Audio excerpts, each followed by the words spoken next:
வணக்கம். இந்த வீடியோவில் வெத்தலை சேர்த்து சூப்பரான டீ பண்ண போகிறோம். இந்த ஹெல்த்தியான டீயை சளி இருமல் தொந்தரவு இருக்கும்போது எடுத்துக்கிட்டால் ரொம்பவே நல்லது. வாங்க வெத்தலை டீ எப்படி பண்ணுறதுன்னு இப்போது பார்த்துடலாம். வெத்தலை டீ செய்யறதுக்கு தேவையான பொருட்கள் 3 வெத்தலை எடுத்து நல்லா க்ளீன் பண்ணி வச்சுருக்கேன். இது கூட 1 டம்ளர் அளவுக்கு பால் எடுத்திருக்கேன். அதே அளவுக்கு 1 டம்ளர் தண்ணி எடுத்திருக்கேன். ஒரு 1½ டேபிள் ஸ்பூன் அளவுக்கு டீ தூள், அப்புறம் தேவையான அளவுக்கு சர்க்கரை.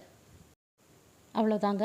இப்போ நம்ம செய்ய ஆரம்பிச்சிடலாம். முதல்ல ஒரு மிக்சர் ஜார் எடுத்துகிட்டு அதில் நம்ம எடுத்து வச்சுருந்த வெத்தலையை இந்த மாதிரி துண்டுகளாக கிழிச்சிட்டு அந்த மிக்சர் ஜார்க்குள்ளே சேர்த்துக்கலாம். இந்த வெத்தலையோட நம்ம எடுத்து வச்சுருந்த சர்க்கரையிலேருந்து கொஞ்சம் அளவு மட்டும் எடுத்து சேர்த்துக்கோங்க.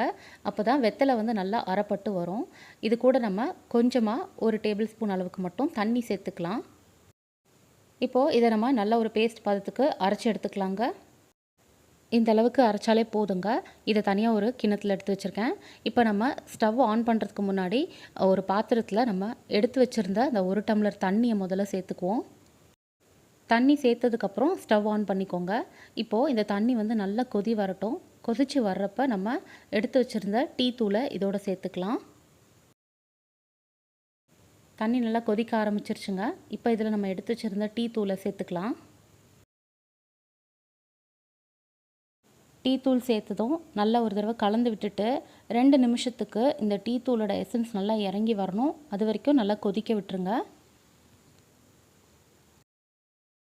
நல்லா கொதிச்சாச்சு. இப்போ இதில் நம்ம ஏற்கனவே எடுத்து வச்சுருந்த பாலை வந்து சேர்த்துக்கலாம். நான் வந்து நல்லா காய்ச்சி ஆற வச்ச பாலை எடுத்து சேர்த்துருக்கேன். ஸ்டவ்வை சிம்லேயே வச்சு 2லேருந்து 3 நிமிஷத்துக்கு டீயை நல்லா கொதிக்க விட்டுக்கோங்க.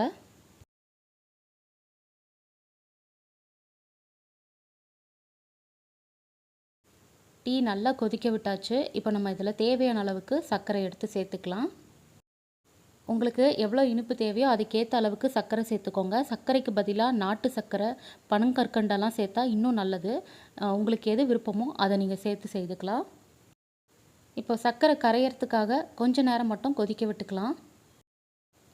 சர்க்கரை நல்லா கரைஞ்சதுக்கப்புறமா ஸ்டவ் ஆஃப் பண்ணிவிடுங்க. ஸ்டவ் ஆஃப் பண்ணதுக்கப்புறம் அதுக்கு மேலேயே இந்த பாத்திரத்தை வச்சுட்டு நம்ம ஏற்கனவே அரைச்சி எடுத்து வச்சுருந்த அந்த வெத்தலை பேஸ்ட்டை இதோடு சேர்த்துக்கலாம். வெத்தலை சேர்த்ததுக்கப்புறம் கொதிக்க விடக்கூடாது. இந்த மாதிரி ஆஃப் பண்ணிவிட்டு அதுக்கப்புறமா சேர்த்துக்கிட்டா அந்த எசன்ஸ் எல்லாம் நல்லா அந்த சூடுலேயே இறங்கி டீயில் நல்லா கலந்துருங்க.